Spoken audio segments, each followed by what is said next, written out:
لوگ کہتے ہیں ساری مصیبتیں اس منحوس کی وجہ سے آتی ہیں، مصیبت کی اصل وجہ فلاں فلاں فلاں ہے، مگر اللہ تعالیٰ فرماتا ہے اور تمہیں جو مصیبتیں پہنچتی ہیں وہ تمہارے اپنے ہاتھوں کی کرتوت گناہوں کا بدلہ ہے۔ کوئی مصیبت اللہ کی اجازت کے بغیر نہیں پہنچ سکتی۔ نیکی کرو تو بھول جاؤ، گناہ کرو تو یاد رکھو۔ زندگی ایک عذاب ہے، مگر لوگ مرتے ہی زندگی کے لیے ہیں۔ جو علم کی راہ میں چلتا ہے اللہ اس کے لیے جنت کی راہ آسان کر دیتا ہے۔ علم بغیر عمل کے بوال ہے اور عمل بغیر علم کی تباہی ہے۔ تلوار کا زخم جسم پر ہوتا ہے اور بری بات کا روح پر۔ ظالم کی تعریف سے اللہ کا غضب نازل ہوتا ہے۔ حاجت مندوں کا تمہارے پاس آنا خدا کا انعام ہے۔ تعجب ہے اس پر جو حساب کو برحق جانتا ہے اور بھی مال جمع کرتا ہے۔ زبان کی خطا پاؤں کی لغزش سے زیادہ خطرناک ہے۔ نعمت کو غیر مناسب جگہ خرچ کرنا ناشکری ہے۔ بہتر ہے دنیا تمہیں گناہگار جانے بنسبت اس کے کہ تم اللہ کے نزدیک ریاکار ہو۔ کسی کے بارے میں برا مت سوچو، ہو سکتا ہے وہ خدا کی نظر میں تم سے بہتر ہو۔ دوستی ایک ایسا پھول ہے جس میں بھولے سے بھی کوئی کانٹا نہیں ہوتا۔ اچھی شروعات کرنے سے آدھا کام ختم ہو جاتا ہے۔ بھلائی کرو مگر اس کی پرواہ مت کرو کہ کس کے ساتھ کی۔ حدیث مبارک: اگر کسی شخص کی دعوت کی جائے اور وہ قبول نہ کرے تو اس نے اللہ اور اس کے رسول کی نافرمانی کی۔ بخل یعنی کنجوسی اور ایمان ایک دل میں جمع نہیں ہو سکتے۔ شرک کے بعد بدترین گناہ کسی انسان کو تکلیف پہنچانا ہے۔ بھولے بھٹکے اور اندھے کو راستہ بتانا صدقہ دینے جیسا ہے۔ غم سے روح میں توانائی آتی ہے۔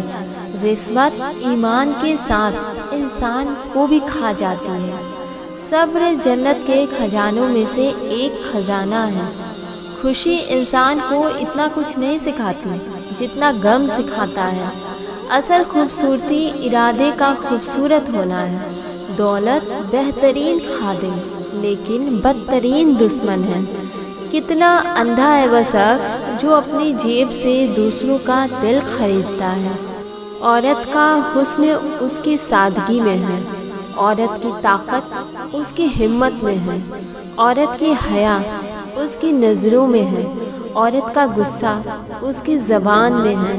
عورت کی قابلیت اس کی سیرت میں ہے۔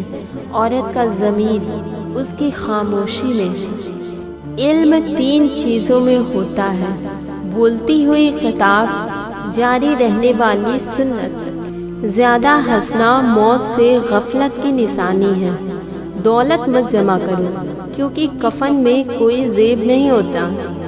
اچھی اور میٹھی بات بھی صدقہ ہے۔ دلچسپی کو طلب نہ بننے دو کیونکہ طلب شدت کے بعد ضرورت بن جاتی ہے، ضرورت بڑھ کر کمزوری۔ آنسو بہاؤ یہ سوچ کر نہیں کہ ہماری خواہشات پوری نہیں ہوتی، بلکہ یہ سوچ کر کہ ہم کتنے گناہگار ہیں کہ ہماری دعائیں خدا تک پہنچ نہیں پاتی۔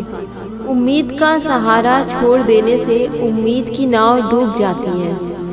دوست سے دوستی کرنا چاہتے ہو تو اپنے اندر ایک قبرستان بناؤ تاکہ اس کے تمام گناہ اندر دفن کر لو۔